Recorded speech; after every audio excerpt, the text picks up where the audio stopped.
I was a customer with a 2010 Honda Civic. Came out, locked their keys in the car, and decided to get a spare key made. And also the remote wasn't working, so I put a battery in it. And this is their remote, and this is the keys I make for them.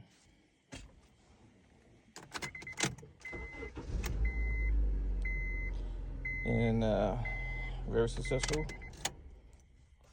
And their key works as well still.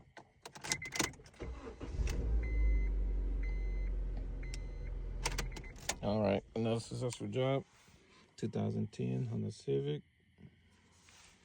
All right, peace out.